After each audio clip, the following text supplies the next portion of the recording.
나라가 임하오시며 요거에 대해서 좀 이제 나누려고 합니다.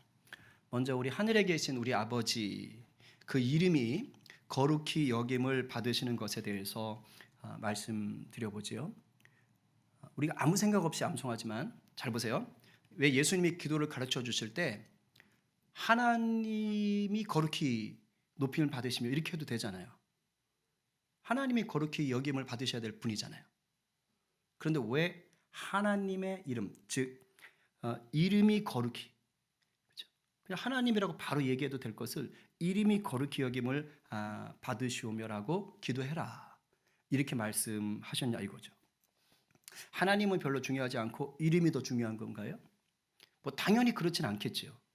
그런데 하나님이 거룩하신 거죠. 하나님이 거룩히 여김을 받으셔야 되는 거잖아요.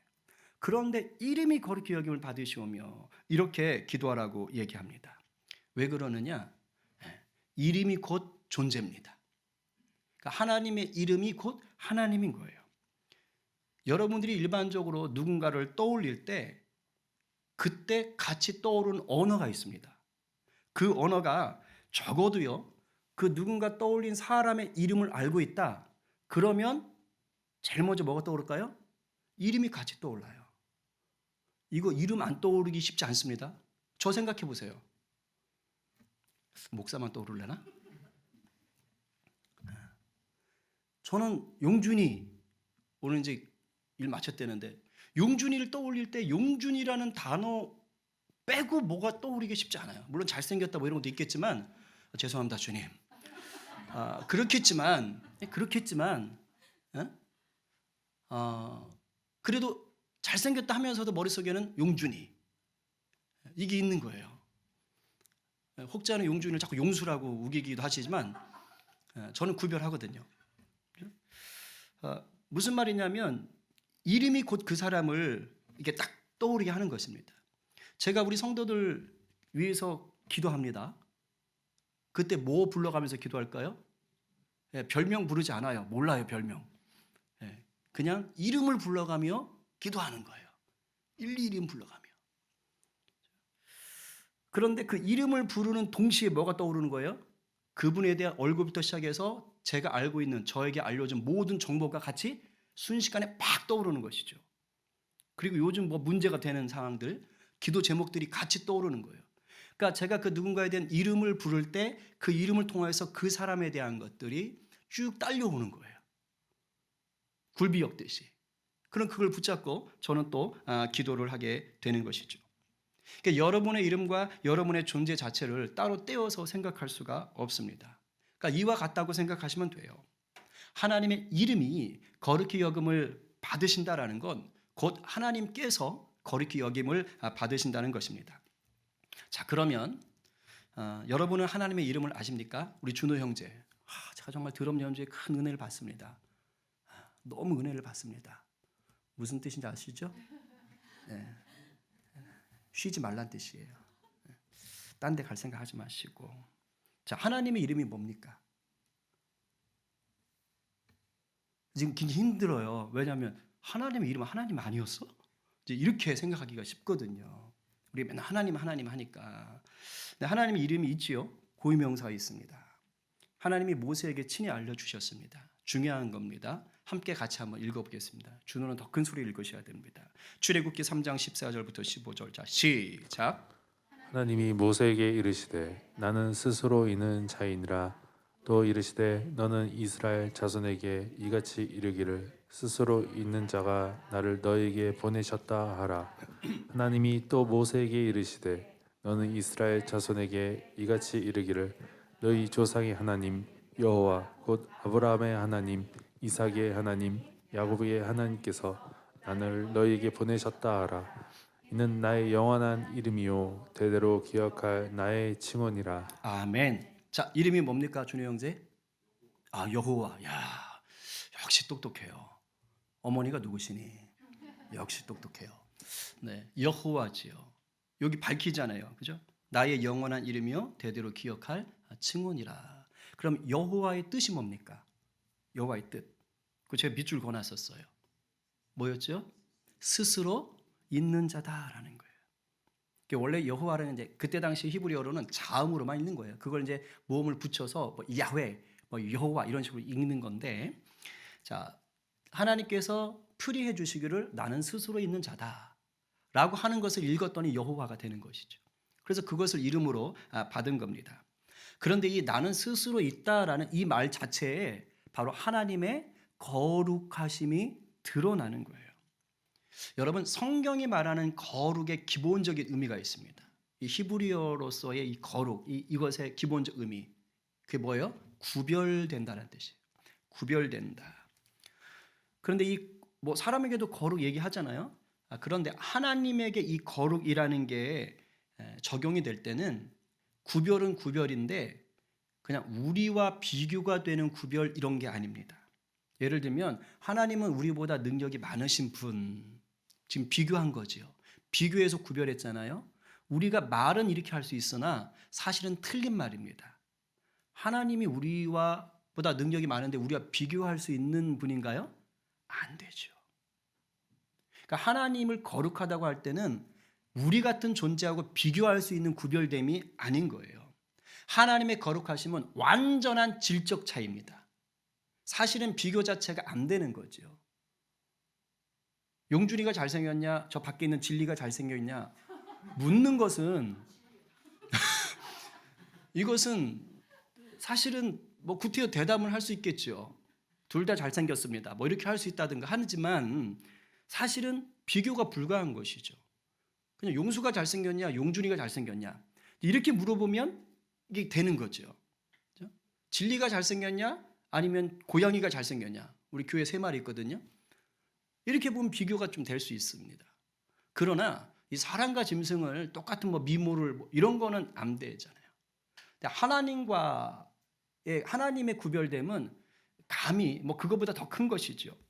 그래서 하나님의 이 거룩, 구별됨을 얘기할 때 가장 큰 질적 차이가 뭐냐?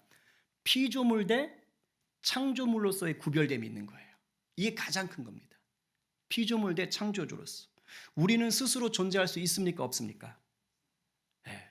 천상천하 유아 독종 뭐 우리는 절대 스스로 존재할 수 없죠. 일단 생물학적으로 부모가 있어야 돼요. 정자와 난자의 만남이 있어야지만이 우리라는 존재가 생물학적으로 존재할 수 있습니다. 그러나 창조주이신 하나님, 여호와 하나님은 그 누구를 통해서 태어나신 분이 아니지요. 그냥 태초부터 스스로 존재하시는 분인 거예요.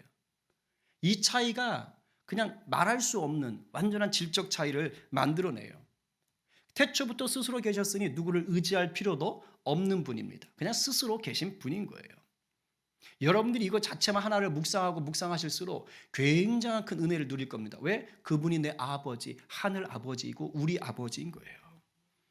그리고 유한한 존재 대 무한한 존재로서의 구별됨이 있습니다.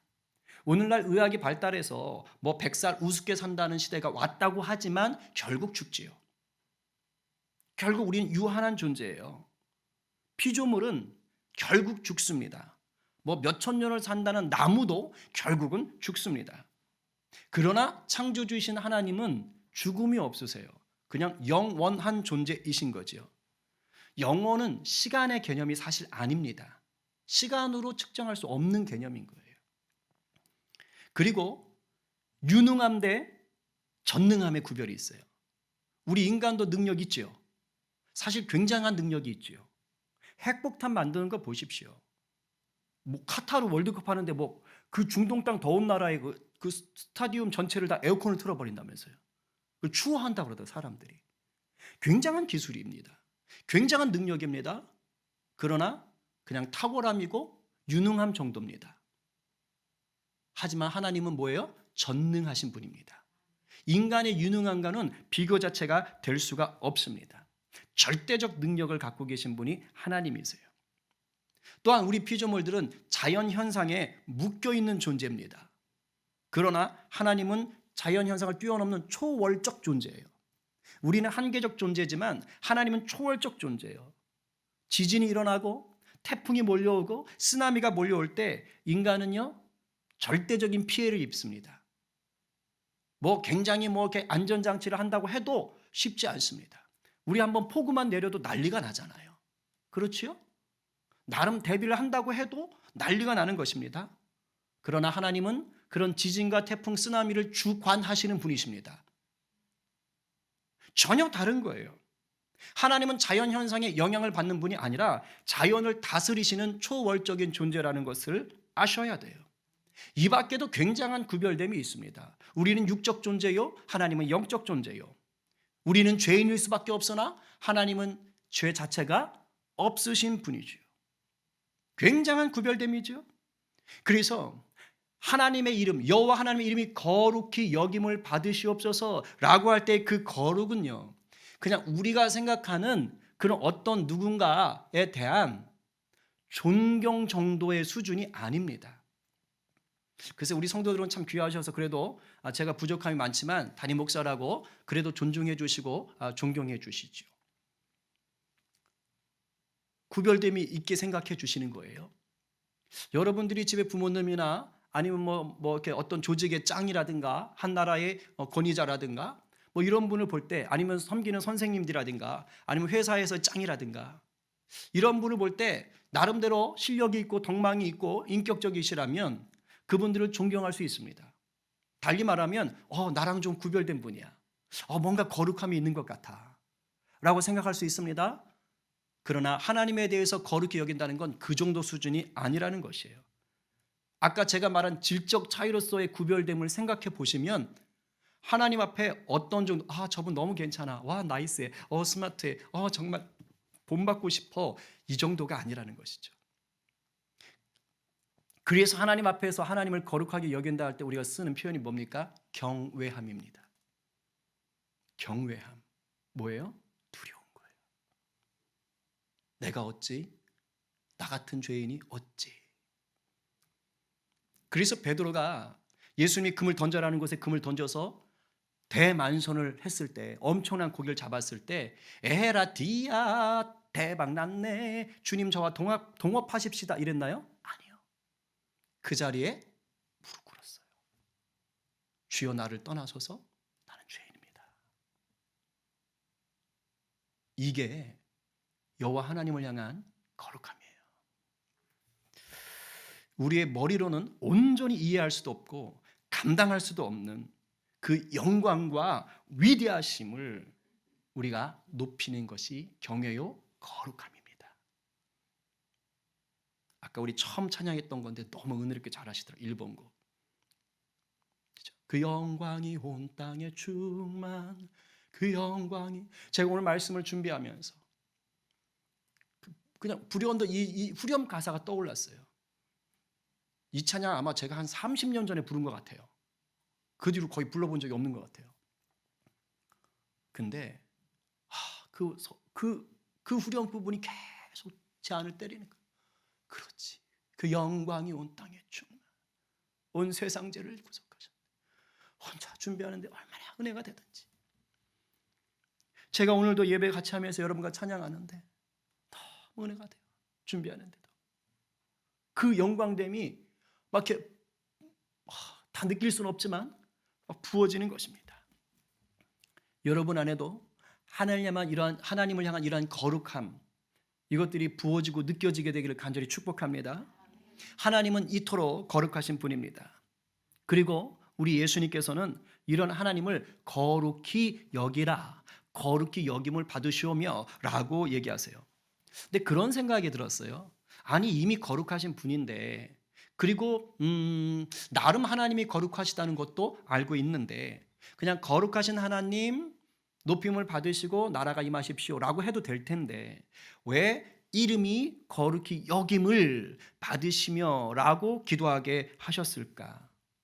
그냥 거룩하신 하나님 해도 될 것을 왜 그 이름이 거룩히 여김을 받으시며 라고 또 우리에게 그것을 촉구하셨을까? 그 생각이 들었어요. 결국 무슨 말입니까? 너 그렇게 하고 있느냐 묻는 거예요. 네가 정말로 하나님을 거룩하신 분으로 인정하며 살고 있느냐? 그걸 지금 묻고 있는 거예요. 그냥 주문처럼 거룩하신 하나님이 아니라 완전한 질적인 구별됨을 가지신 그 거룩하신 분을 네가 거룩하신 분으로 인정해 드리고 있는가 얘기예요. 여러분들, 여러분의 부모님 다 존중받으실 분이어야 됩니까? 무시당할 분입니까? 당연히 존중받으셔야 되지요. 그냥 부모라는 것 자체로 사실 존중받으셔야 되지요. 당연히 존중받으셔야 될 거라는 거 압니다. 달리 말하면 내 부모는 다른 부모들과 다른 어른들과 구별된 분이라는 거예요. 나와 특별한 관계에 있는 분이기 때문에 내가 그분을 존중해야 된다는 것이에요. 내가 그분으로 인해서 이 땅에 왔다는 것을 알기 때문이에요. 그런데 머리로는 아는데 정작 실제 삶 속에서는 그 부모님을 존중하지 못하는 자녀들도 왕왕 있습니다. 왕왕 있어요. 제 학교에 있을 때 자기 부모를 향해서 쌍욕을 하는 학생도 봤습니다. 물론 부모가 자기에게 뭔가 좀 만족스럽지 못했던 것들이 있었겠죠.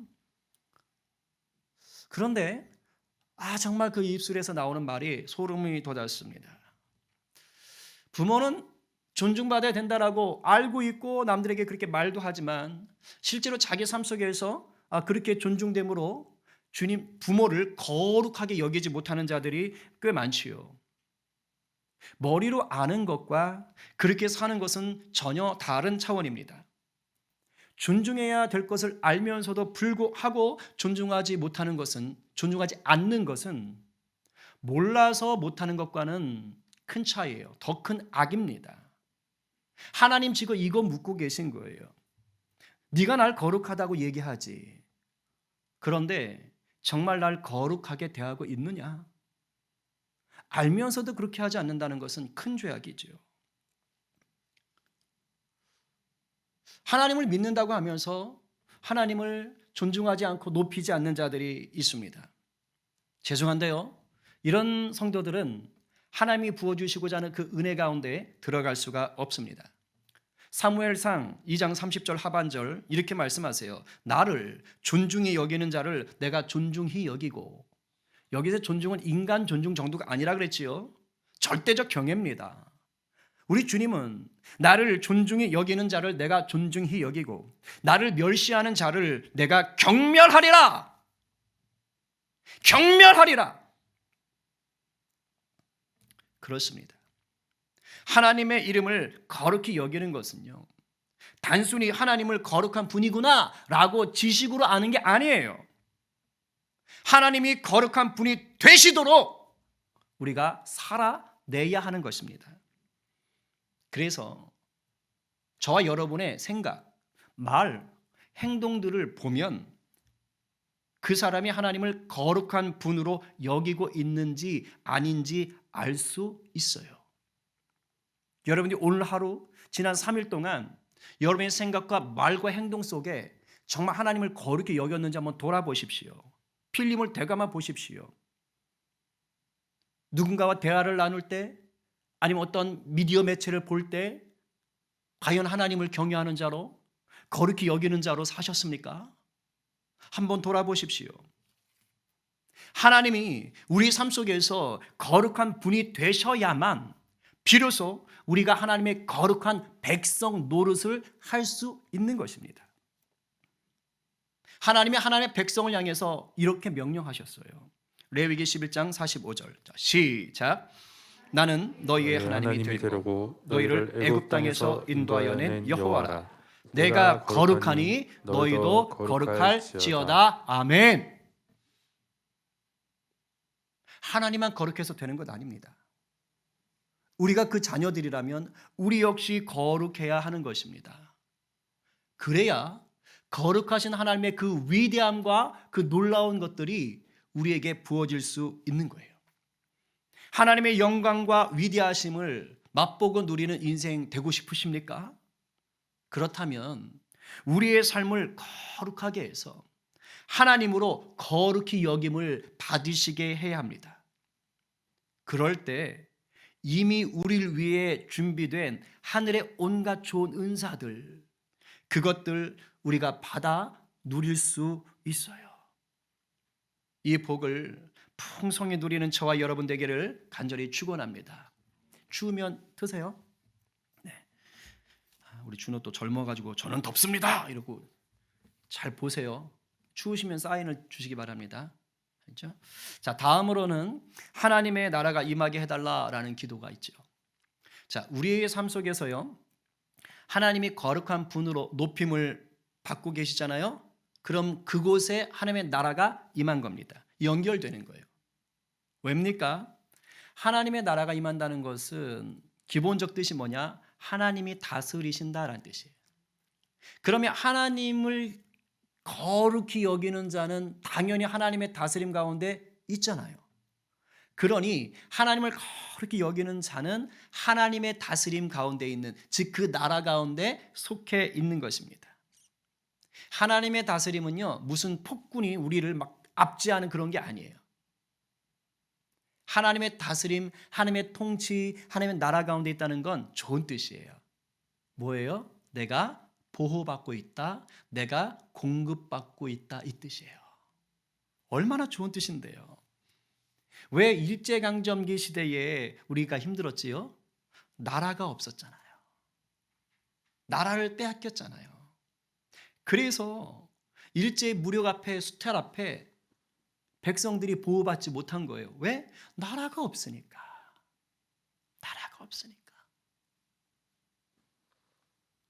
하나님의 나라가 있다는 건, 내가 그 다스림 가운데 있다는 건, 절대적인 구별됨을 가진 그 하나님이 나를 보호하시고 도우시고 채우신다는 은혜로운 역사인 것입니다. 그러므로 우리가 예수를 믿는다면 우리는요, 하나님의 다스림이 있는 그 하나님 나라에서 살기를 힘쓰셔야 합니다. 힘써야 돼요. 왜 그러냐면 마귀가 유혹합니다. 그 나라에서 못 살게 하려고 그래요. 그래서 힘써야 돼요. 동시에 힘쓰면 하나님의 나라가 넓어집니다. 하나님의 나라를 확장하는 일에 우리가 애써야 됩니다. 우리가 좀 더 하나님 나라의 특징을 좀 보고 싶은데, 그럼 하나님이 다스리는 이 나라의 특징이 뭐냐? 첫 번째는요, 마귀가 왕 노릇하는 나라를 이겨낸 은혜의 나라입니다. 은혜의 나라야. 요한계시록 12장 7절 9절 한번 같이 읽어볼까요? 자, 시작. 하늘에 전쟁이 있으니 미가엘과 그의 사자들이 용과 더불어 싸울세. 용과 그의 사자들도 싸우나 이기지 못하여 다시 하늘에서 그들이 있을 곳을 얻지 못한지라. 그는 용이 내쫓기니 옛 뱀 곧 마귀라고도 하고 사탄이라고도 하며 온 천하를 깨는 자라. 그가 땅으로 내쫓기니 그의 사자들도 그와 함께 내쫓기니라. 네, 9절에 뭐라고 되어 있습니까? 큰 용이 내쫓기니 옛뱀 곧 뭐라고요? 마귀라고도 하고 사탄이라고도 하며 온 천하를 꿰는 자예요. 유혹한다고요. 속이는 자라고요. 중상모략한다고요. 그 마귀가 땅으로 내쫓겼어요. 귀신들을 데리고 왔단 말이에요. 쫄개들을 데리고 왔어요.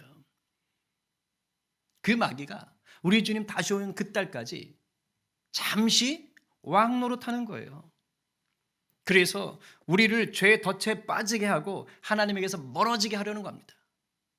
물론 교리적으로는 마귀는 이미 패했지요.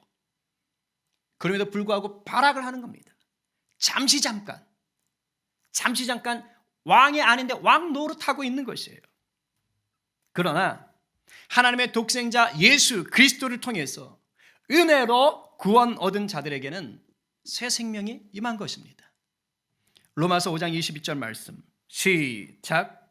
이는 제가 사망 안에서 왕 노릇한 것 같이 은혜도 또한 의로 말미암아 왕 노릇하여 우리 주 예수 그리스도로 말미암아 영생에 이르게 하려 함이라. 할렐루야. 은혜가 우리에게 왕 노릇했습니다. 달리 말하면 무슨 말입니까? 은혜로 오신 우리 주님이 우리에게 왕이 되셨단 말이에요. 그렇기 때문에 하나님의 나라 안에 거하는 우리들은 무엇보다 뭐가 넘쳐야 되는 거예요? 바로 마귀의 권세를 이기신 은혜, 죄사함을 받은 그 은혜의식이 넘쳐나야 되는 거예요. 아주 삶의 작은 일에도요, 이게 웬 은혜냐? 이게 웬 감사냐?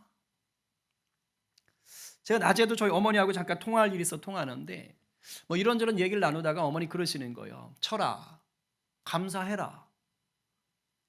그런 것도 감사해라. 지내놓고 보면 다 은혜다. 감사해라.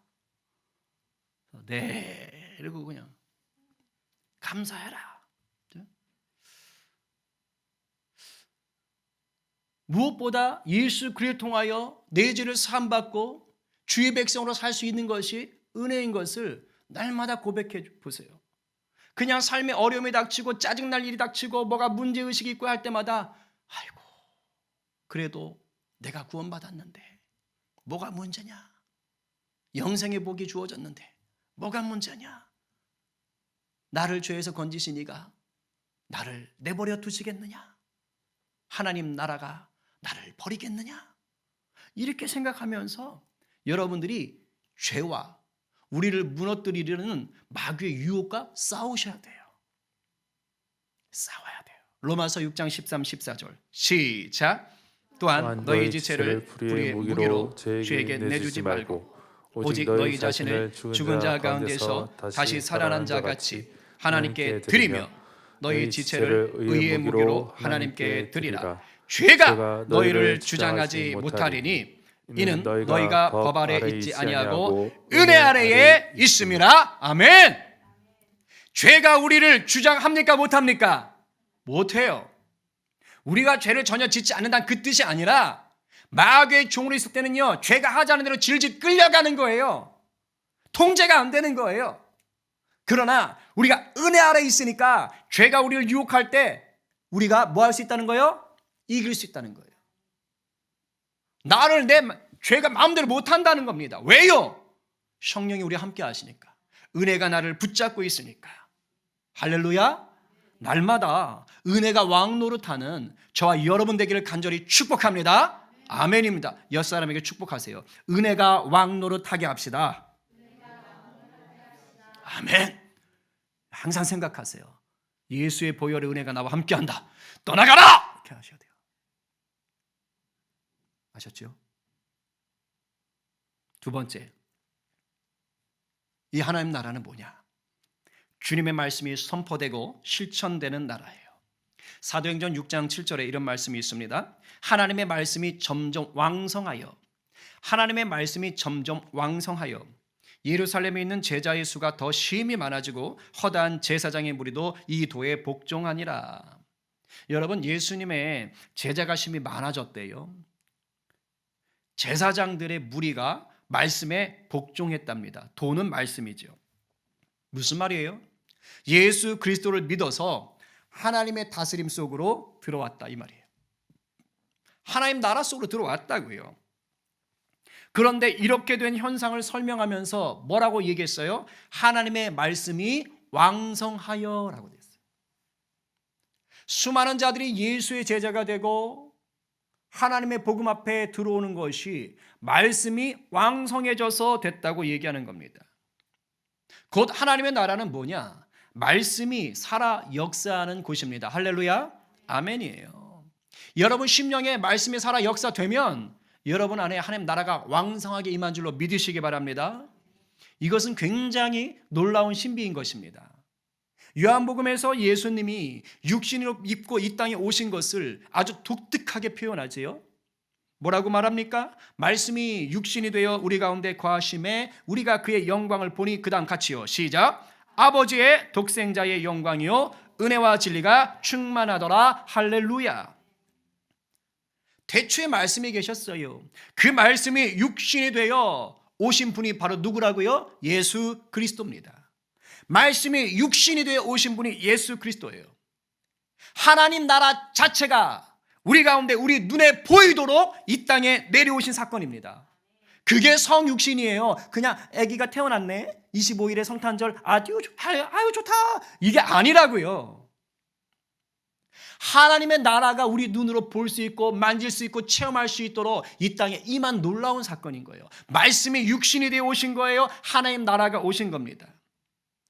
그래서 예수님이 이 땅에 계시는 동안 이 세상은 살아 역사하시는 말씀을 눈으로 볼 수 있었습니다.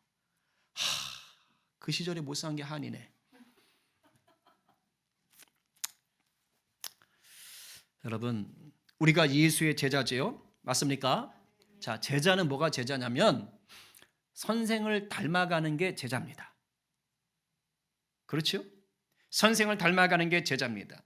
고로 우리 역시 우리 주님처럼 말씀이 육신이 되는 삶을 사시기 바랍니다. 말씀이 육신이 되어 우리 가운데 거하시니. 누가 만든 줄 아세요, 이 찬양? 말씀이 육신이 되는 삶을 살아가기를 다시 한번 축복합니다. 근데 우리 힘으로는 할 수 없어요. 그래서 보혜사 성령이 함께 하십니다. 그래서 기도하셔야 돼요. 말씀이 살아 역사가 되려면 그냥 성경을 읽기만 해서는 안 되고요. 성령님을 의지하셔야 돼요. 그게 기도입니다. 말씀이 살아 역사하는 인생 되길 원하시면 부지런히 무시로 성령님을 붙잡는 기도로 여러분들이 놀라운 복 누리시기를 간절히 축복합니다. 날마다 말씀으로 왕성한 인생 되기를 축복합니다. 그리고 하나님 나라의 세 번째 특징은 뭐냐? 교회를 통해 역사되는 나라입니다. 교회를 통해. 세상의 나라는 세상 나라별로의 행정부가 있고 뭐 국회가 있고 있겠지요. 그런데 하나님의 나라는 교회를 통해 역사돼요. 쉽게 말하면 하나님의 다스림 안에 거하는 거룩한 백성을 다른 말로 뭐라고 얘기해요? 교회요. 그게 교회입니다. 교회는 건물이 아니에요. 사람들, 공동체예요. 예수의 이름으로 모인 구별된 자들의 모임이 교회인 것입니다. 그래서 예수님이 베드로의 고백 위에다가 교회를 세우실 때 음부의 권세가 이기지 못한다고 하셨잖아요. 마귀를 이긴다고요. 또 내가 내게 이르노니 너는 베드로라, 내가 이 반석 위에 내 교회를, 주님의 교회를 세우리니 음부의 권세가 이기지 못하리라. 이거 마귀가 우리를 공격하는 거 아니라 그랬죠. 교회가 마귀의 권세를 공격하는 거예요. 지옥의 문을 때려 부수는 것입니다. 교회가 마귀를 공격하는 거예요. 교회가 마귀의 권세와 싸워 이기는 것입니다. 할렐루야. 그래서 여러분들은 교회를요 소중히 여기셔야 돼요. 우리 교회 건물을 소중히 여기시라는 게 아니라 그렇다고 때려 부시면 안 되고 우리의 모임을 소중히 여기시라고요. 주님이 만드신 교회는 우리 눈에 보이길 때 어떻게 존재하느냐? 지역교회로 존재하는 거예요. 일반적으로 성림교회, 뭐 저 앞에 양직교회, 저 옆에 소망교회, 뭐 이런 식으로 보통 지역교회로 존재하는 것입니다. 주님께서 우리를 성림교회라는 공동체로 불러주실 때는 뭐 하라고 불러주신 거예요? 김장? 물론 중요하죠. 그러나 우리를 성림교회 공동체로 부르실 때 본 목적은 뭐냐? 음부의 권세를 무찌르는 역할을 감당하라는 거예요. 하나님 나라를 선포하라는 것이에요. 우리를 통하여 이 땅에 잔존해 있는 그런 마귀의 권세를 이기고 주님의 나라를 확장해가는 공동체가 되라고 우리를 부르신 겁니다. 아멘이세요? 그러니까 굉장한 분들이에요. 여러분들은 지금 우리가 사역자 모집하고 있지요. 어떻게 딱 맞게 이렇게 설교가 되나 모르겠어요. 봉사자를 모집하고 있어요. 예배, 뭐 행정, 훈련, 교육부서 등등. 이게 뭘까요? 교회가 하나님 나라를 세워가기 위해서 해야 되는 실제적인 사역이에요. 이 밖에 여러 가지 있잖아요. 우리 교회 뭐 전도도 있고 뭐 여러 가지 있잖아요. 이게 뭐냐면 하나님의 나라를 세워가야 되는 실제적 사역이라고요. 뜬구름 잡는 게 아니에요. 지금 우리가 그 사람들을 세우자고 하는 것입니다. 근데 아시다시피 우리 교회가 성도 수가 많지는 않잖아요. 물론 영성은 뭐 한 3,000명, 3만 명 되겠지만 실제 사람 수는 그렇게 많지는 않잖아요. 인원이 좀 적은 교회가 딜레마가 있어요. 교회는 아무리 적어도 기본적으로 할 일은 다 해야 돼요. 기본적으로 해야 될 일들이 있다 보니까 사람 수가 적으면 그냥 몇몇 사람이 막 이 일 저 일 막 잔뜩 해야 되는 그런 안타까운 일들도 있습니다. 근데 소수에게 사역에 몰리는 것 결코 건강한 교회의 모습이 아닙니다. 교회는 그리스도의 몸이지요. 그리고 여러분과 저는 그 몸의 지체들입니다. 생각해 보세요. 머리, 팔, 다리 보통 이 지체가 균형감이 있어야 되잖아요. 그런데 뭐 팔만 이따만하거나, 그죠? 한쪽 다리만 이따만하거나, 몸은 다 없는데 머리만 이따만하거나, 뭔가 이상하잖아요. 교회 안에 각 지체마다 성령께서 은사를 주시죠. 그 은사를 통하여 교회를 세워서 하나님의 나라를 이루어가게 하시는 거예요. 그런데 그 교회 공동체 중에서 소수만이 하나님의 나라를 이루어가는 일에 투입되어 있다면, 마치 우리의 몸 지체 중에서 이 몇몇 개만 발달되어 있고 나머지는 장애를 앓고 있는 것과 똑같은 겁니다. 그런 교회가 되게 만들면 안 되겠지요. 교회 공동체 전체가 그리스도의 몸을 세워가야 되는 거예요. 갈라디아서 6장 2절을 세 번역으로 보니까 이렇게 번역했습니다. 읽어봅시다. 시작. 여러분은 서로 다른 사람의 짐을 들어주십시오. 그것이 그리스도의 법을 이루는 길입니다. 아멘. 공동체 안에 있는 서로 다른 사람의 짐을 들어주래요. 몇몇 사람들에게 몰리게 하지 말라요. 단순히 우리 교회 잘 먹고 잘 살자고 하는 것이 아니라 그러한 모든 것들을 통하여서 하나님의 나라를 세워가기 위한 작업들로 나가라는 거예요. 교회는 절대 우리 안만 쳐다보면 안 돼요. 세상을 봐야 돼요. 물론 우리가 지금까지 잘해오셨습니다. 저는 너무너무 감사하고 은혜가 있어요. 그러나 여기서 멈춰서는 안 됩니다. 왜요? 사람의 몸은 성장해야 되죠. 좀 더 성장해야 됩니다. 하나님의 나라를 세워가기 위해서 우리가 더욱 합력하여 선을 이루어가는 주님의 몸된 공동체가 되기를 간절히 소망합니다. 지금까지 들었던 말씀을 좀 생각하며 하이델베르크 요리문답을 읽고 설교를 마치겠습니다. 먼저 122문. 자, 첫 번째 간구의 의미는 무엇입니까? 이름이 거룩히 여김을 받으시오며 라는 말의 뜻은 먼저 하나님 당신을 바르게 알고 거룩하게 하며 영광을 드리며 당신이 하신 모든 일을 통하여 그의 전능과 지혜와 선과 의와 자비와 진리가 빛나도록 하라는 것입니다. 또한 그 말의 뜻은 우리의 삶 곧 우리의 생각과 말과 행동을 지도하셔서 하나님의 이름이 우리로 인하여 더럽혀지지 않고 오직 존경과 찬양만 받으실 수 있도록 해달라는 것입니다. 아까 제가 얘기했던 것들 속에 포함되어 있습니다. 자, 123문. 두 번째 간구의 의미는 무엇입니까? 여호와의 말 뜻은 하나님께 더욱더 순종할 수 있도록 말씀과 성령으로 우리를 다스려 달라는 것입니다. 그리고 하나님의 교회를 보존케 하며 부흥하게 해주시기를 간구하는 것입니다. 또한 하나님께 대항하는 사단의 모든 세력과 하나님의 말씀을 거역하는 모든 음모를 분쇄시켜 달라는 것입니다. 하나님의 나라가 온전히 완성되어 하나님께서 만유의 주가 되실 때까지 그렇게 해달라는 것입니다. 아멘. 오늘 누가 우리를 거룩한 나라로 부르신 주님의 그 은혜 속에 들어오시겠습니까? 오늘 누가 거룩한 주님의 나라를 세워가는 예수의 진정한 제자가 되시겠습니까? 이 말씀 앞에 아멘입니다 주님 고백하는 저와 여러분 되기를 간절히 축원합니다.